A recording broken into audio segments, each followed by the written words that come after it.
tanana liya kang sinembah kejawi namung Allah. Lah punika gumelaring negari Ngalbani, negari ingkang panjang punjung, gemah, ripah, tata lan raharja.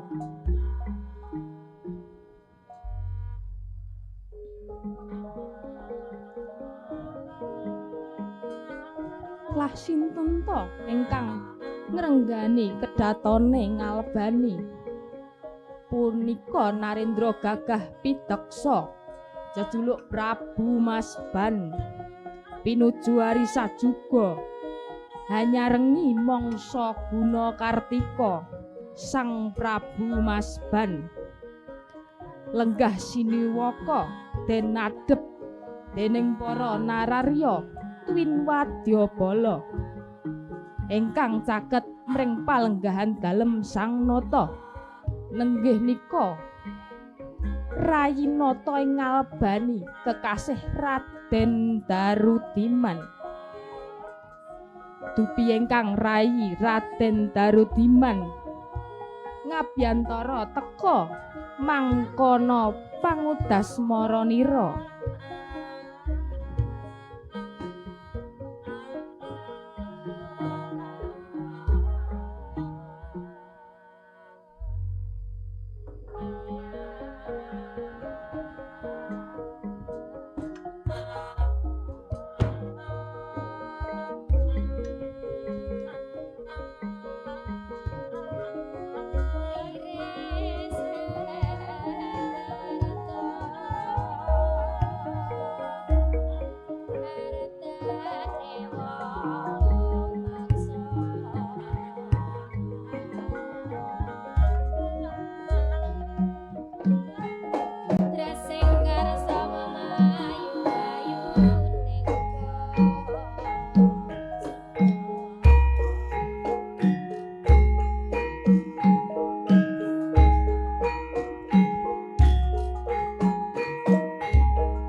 Leng-leng rameaning kang driya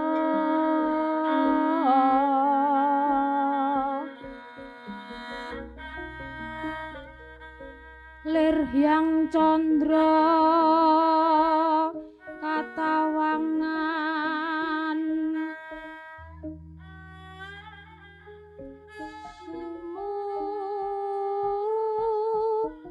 ing das katuridan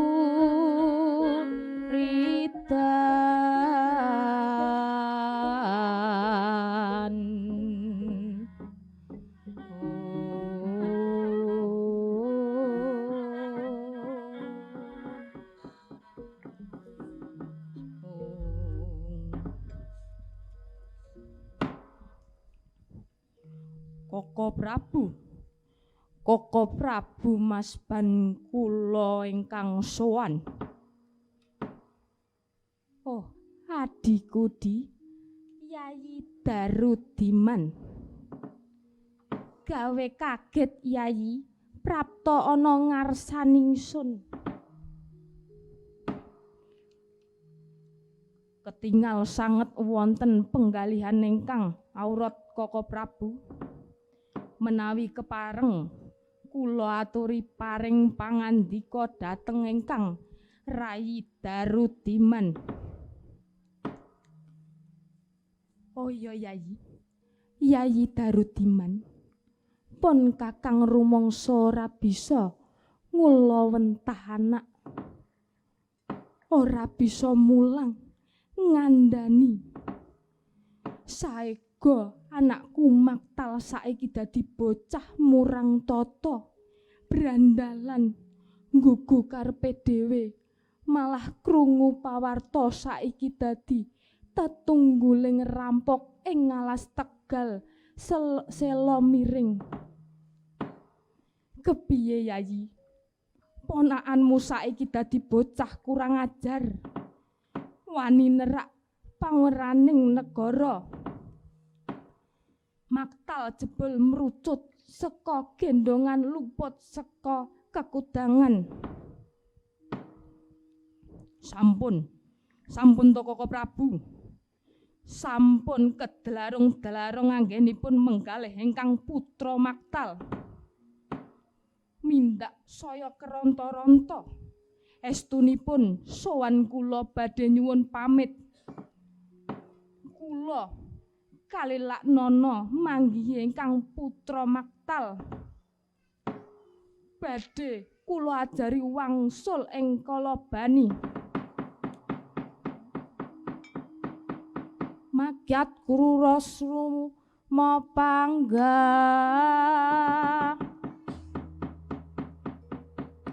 Wagyat gati nyomawugyat ana wang-wang.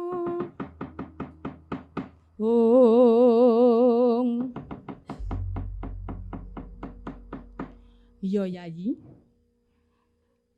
kaya luweh prayoga jaen bali Purbawasesa tak pasrahke Yayi Darudiman.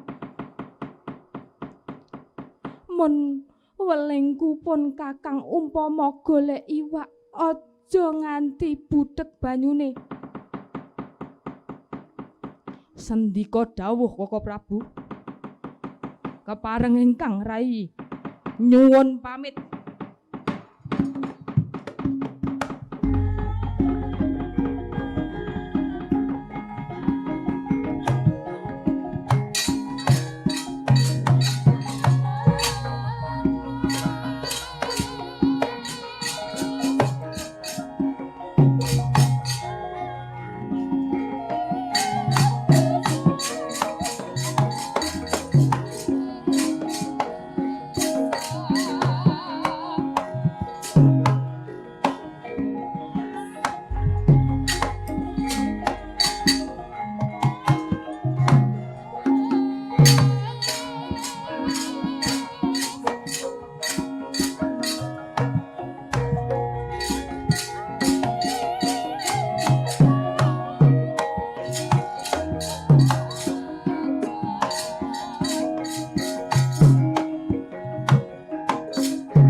Maju, maju, maju. Yo.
Woi.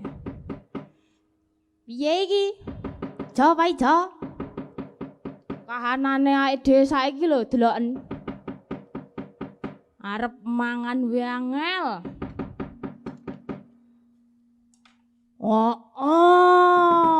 Aku yo ngono. Semenjak ana Covid iki, aku dipecat. Sake. Asemi malah ngelokke aku. Ning aku saiki bersyukur. Apa? Ya iki. Saiki wis ora PPKM, ya isih ning levele wis loro. Ora pati pedes ngono.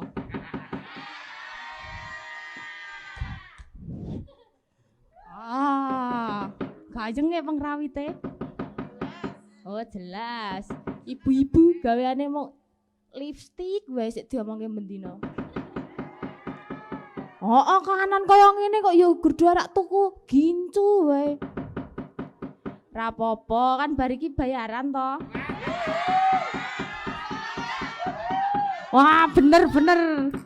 Kan iki saka Dinas Kabudayaan. Apa jenenge? Oh, pahit Rasido. Ayo, kukut wae kukut. Wah, aja ngono kuwi. Neng saiki aku bersyukur yo an. Di ayomi karo Raden Maktal. Dadi awake dhewe iki ora pati pahit ngono lho. Ngelih yo ora pati ngelih banget. Ndelok to wetengku kuwi. Pink. Mangan apa ya kok warnane pink? Aku wedok kok sakjane. Wah, yogaku ora do guyu, aku garing.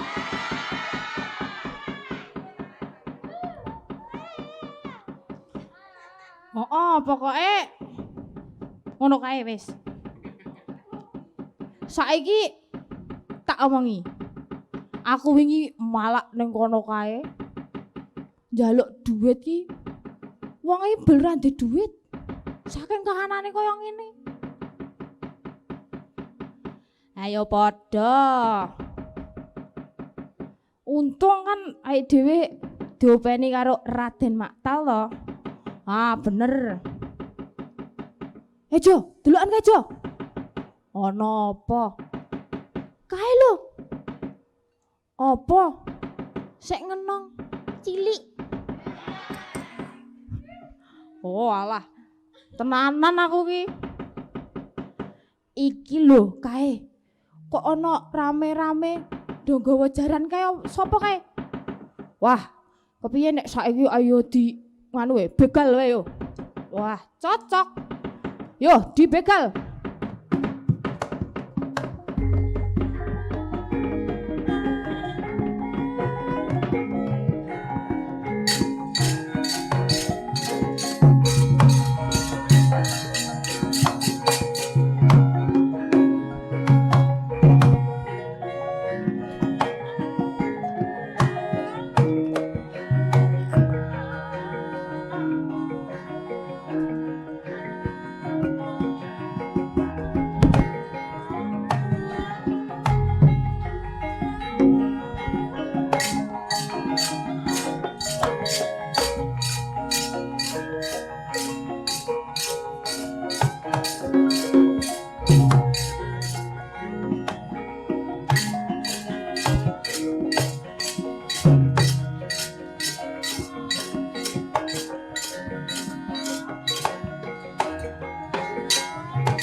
Kordagara reh kagiri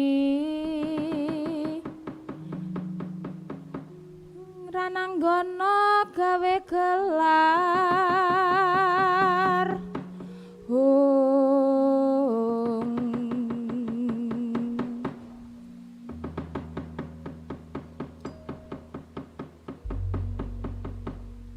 Wah, sapa iki?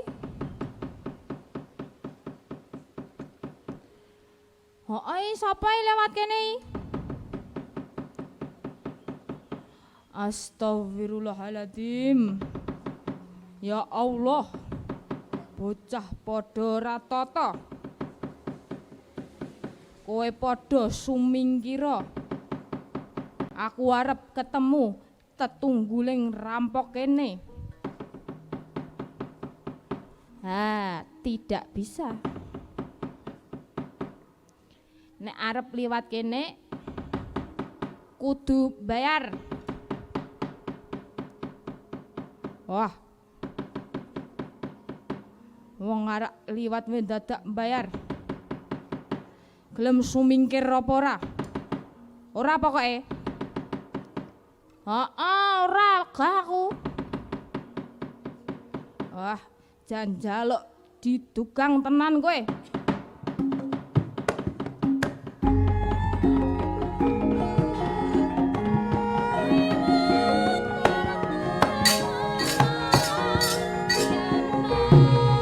Ayo, kene maju kene.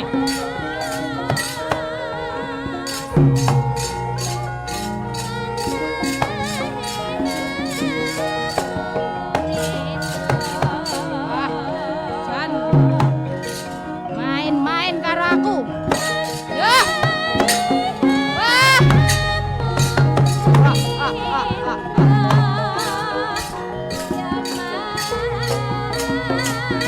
Isih ana aku.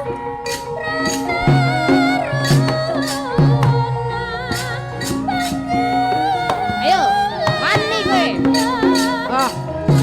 Kene maju, kene maju. Ya.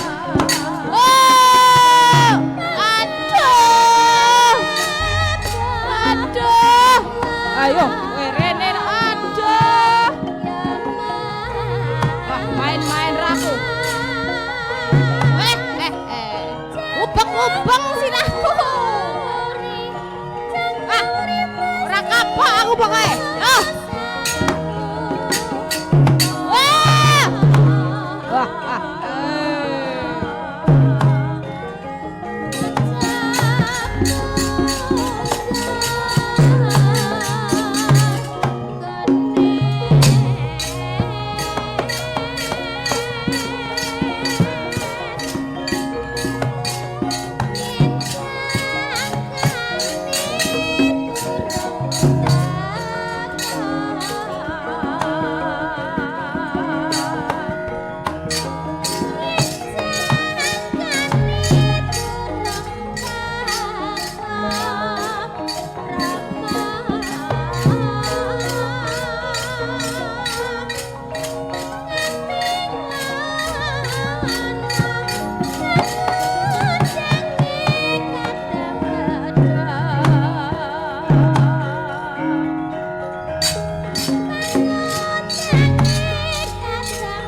Wah, kula waspadakaken kados Paman Darudiman ingkang rawuh. Sambah pangabekti kula konjuk Paman. Iya nggih Maktal. Tak tampa pangestuku tampanana.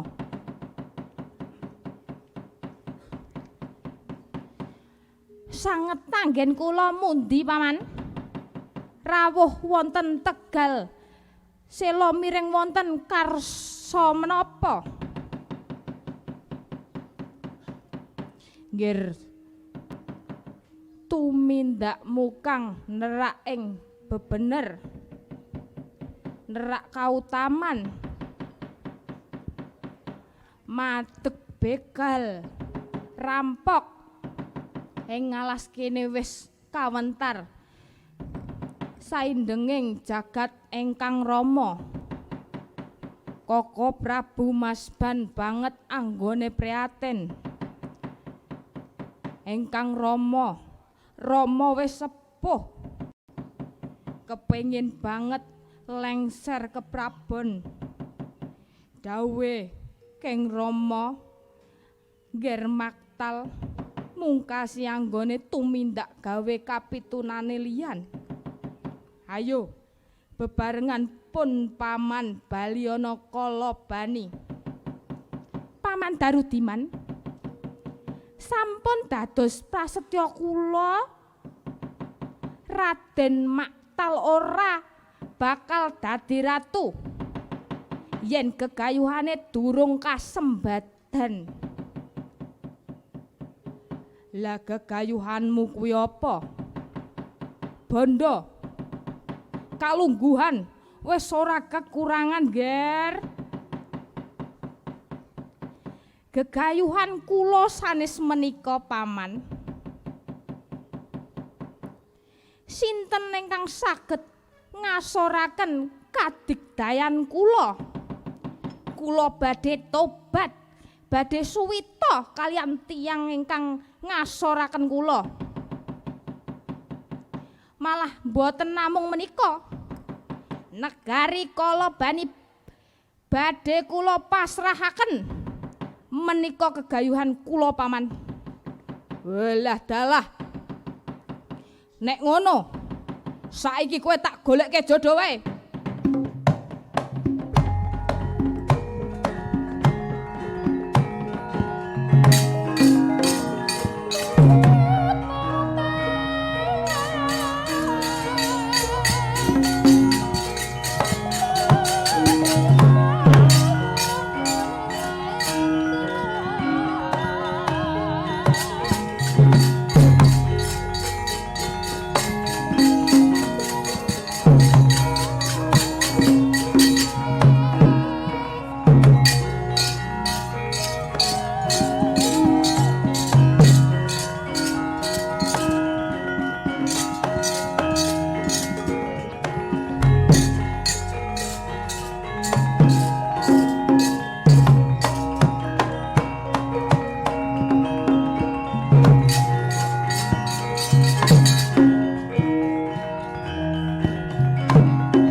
sangsaya dalu araras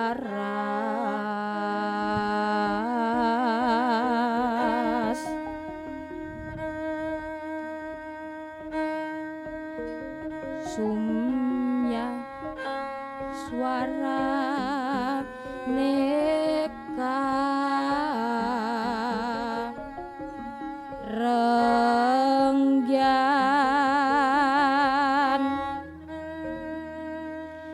samirana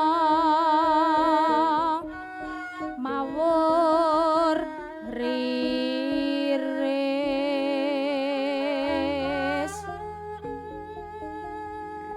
lumrang ganda neng puspita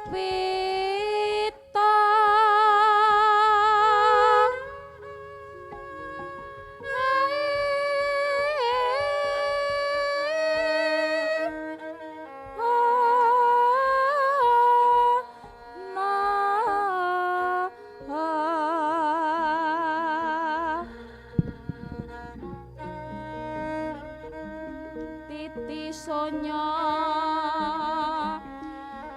madya ratri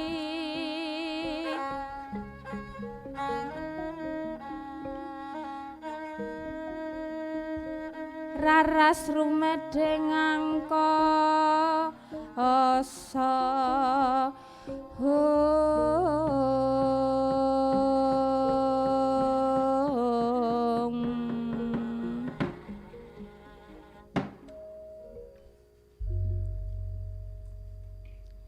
Jiweng mandeg dhisik weng iki wis tekan ngendi wah iki tekan pundi nggih Ndara nggih nek boten salah niki tekan Kulon Progo oh kene pinter kowe weng Jiweng nggih kula kok ya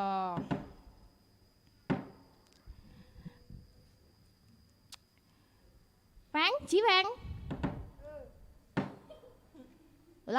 kula ayo saiki padha seren sik ning kene wah cocok kula nggih cocok anu kula tak nembang riyen nggih Ndara arak nembang apa kowe apik apa ya nembang apa cah wah ibu-ibu PKK apalagi gugur gunung wah munyok kowe sik munyok sik ngenang kowe ayo aku arek nyanyi gembira lo kok ditintengke nyanyi iki wingi dolanan di bu nek gembira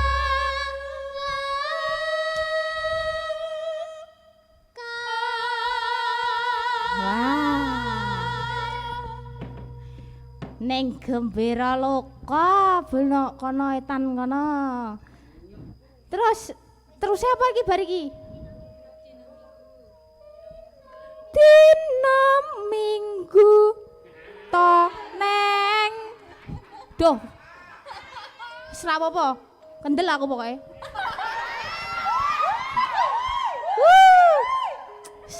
pokoknya salah-salah ki ya di ngapura nggih terus sinau pokoknya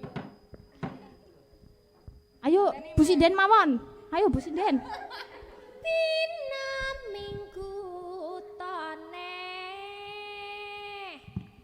gajah ono ontane ono munyo ono sasake mas apa-apa ono ingin kaon ono bendulane ono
Gembira loko.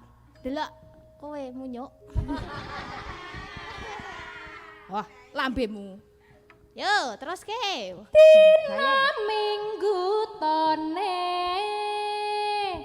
kejae ono ontane ono munyuk-munyuk ono sasaan kibar apa-apa ono ingin rawon ono kandulane ono ingin jajan jaga era jiwa cacilek muda-mudi lan sing tilas bocah pisan dina minggu ayo gembira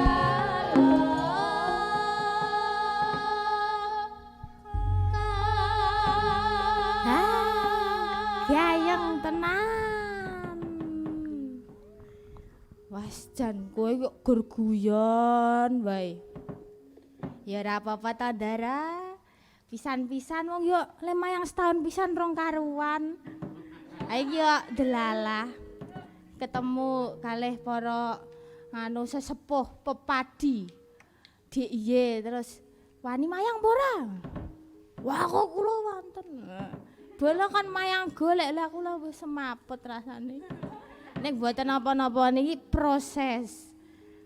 Mugi-mugi benjang to. Kula saya sae nggih to, saya membanggakan. Mengke wiagane niki mangkat mboten? Wah, mangkat. Sik penting ana duwite. Wah, njaluk amplope mundak. Pokoke gincune mergane munggah. Mergane ditabuhi para pengrawit putri. Nika sik ngendang nggih putri. Mboten.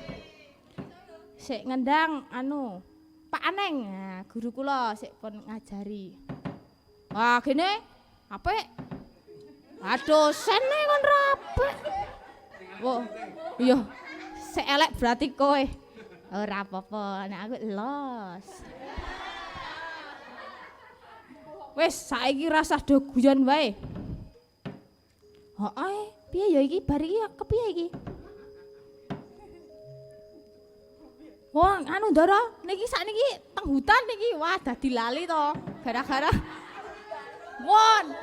Niki do munyuk-munyuk sedaya sik niki sik ngenong niki ket wau ngece kula ket mau sore soalé.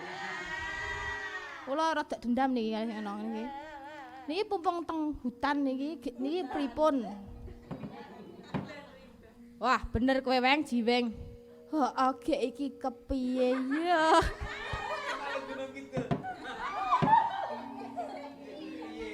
Iki jarene nggon kene kuwi hutan sik menakutkan angker.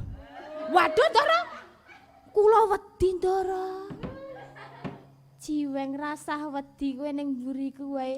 Wah, nggih kula tak teng wingi jenengan mawon nggih, delik. Nggih. Iya, Weng. Piye iki?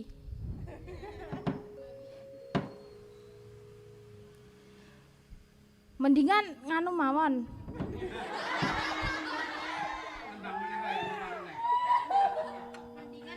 Napa niki nggih? Wis pokoke to Ndara. Kula sakniki pokoke ndelik nggih to. Pokoke mengke nek enten napa-napa jenengan sik maju nggih. Ndara Amir. Wes. Gur karyakon wae kowe iki. Aku yo wani mbok pikir aku jireh apa piye. Wah nggih Ndara. Anu Amir.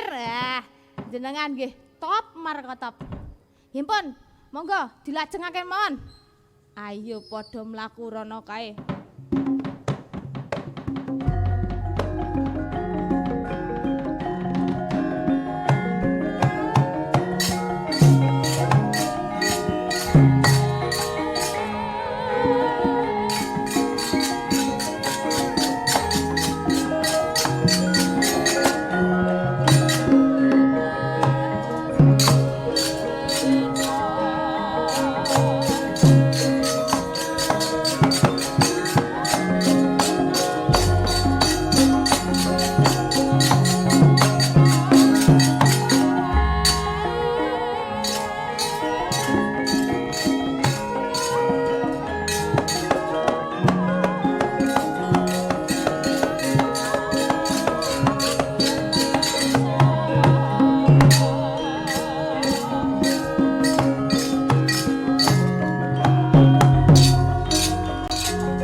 Anglir bawaning kang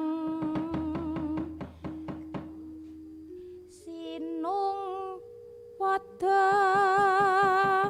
gawe gelar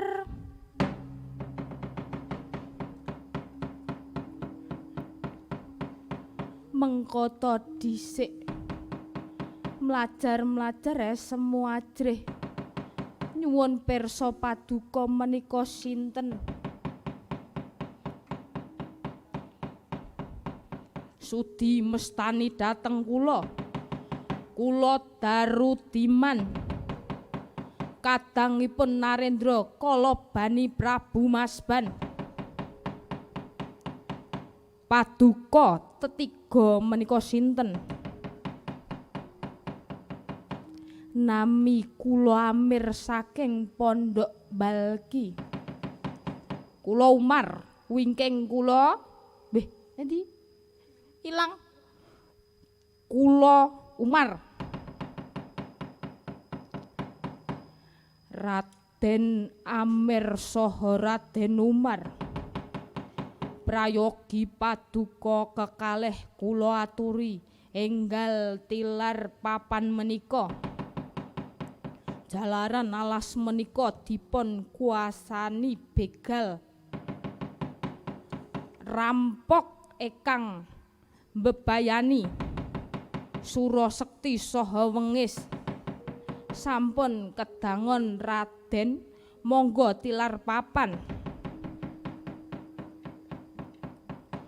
Kisanak Darudiman kula mboten badhe tilar papan malah kepingin badhe nyobi tiyang ingkang damel kapitunaning liyan nanging tetungguling rampok menika sekti mandraguna eman sanget menawi jengandika dumugining seda ngene Kisanak Darudiman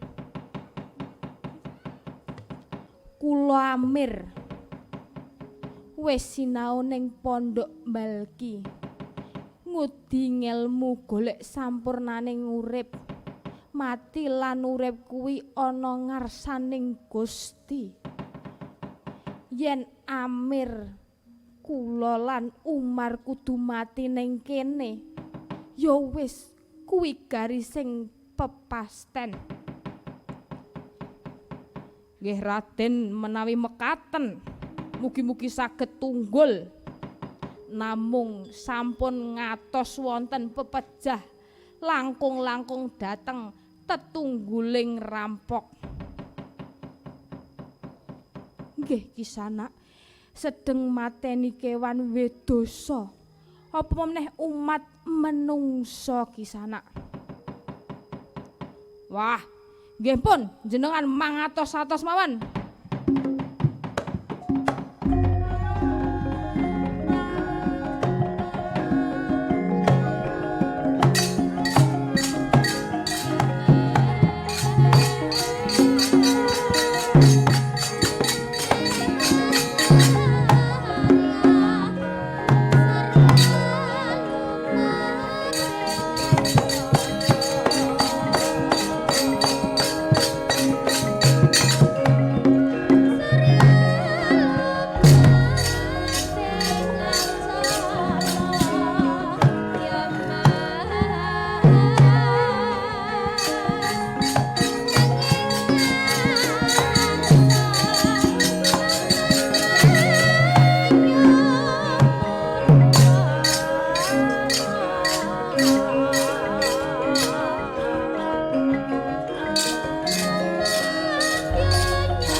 Sopo kae?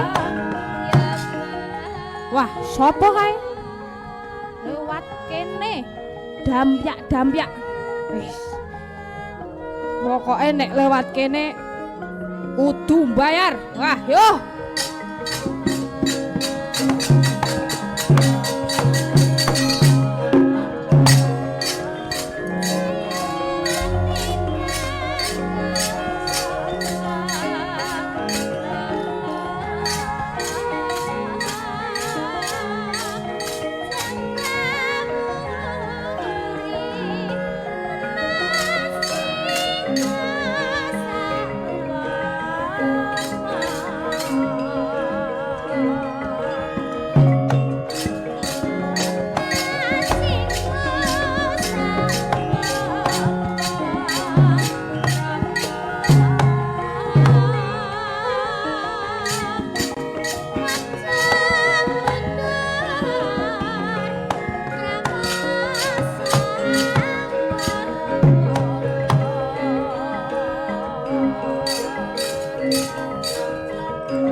Wani lewat kene.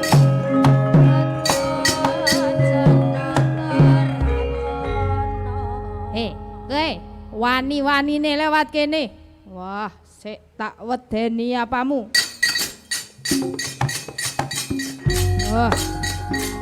Ya, mati kowe. Weh.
wani gawe daredah atlas kene koncoku padha kasoran jurit. Jenengku Amir saka Pondok Balgi. Apa kowe tetungguling brandal rampok kalas kene?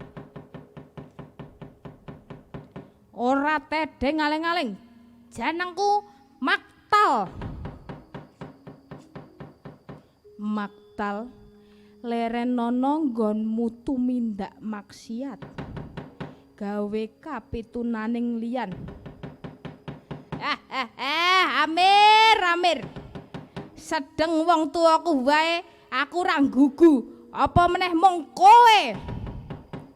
Becik saiki minggat to, aja nyempet mripatku. Jan sepet pokoke aku liwat. Yen ngono manuta tak bondo tanganmu, tak gawa ana pradataning pangadilan. Maju leganono atiku.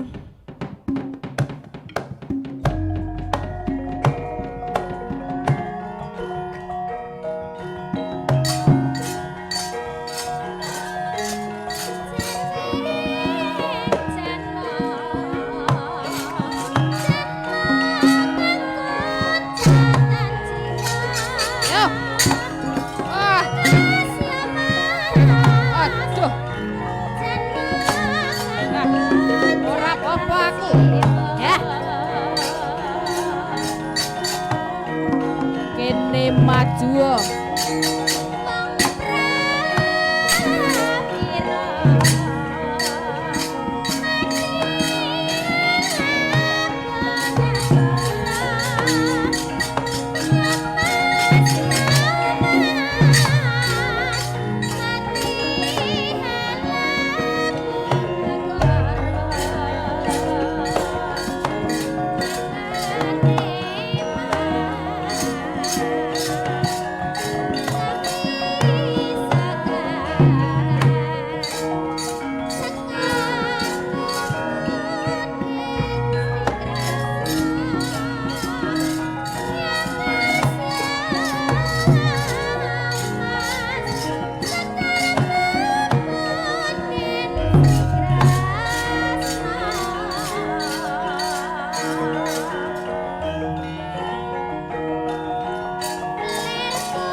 mangajab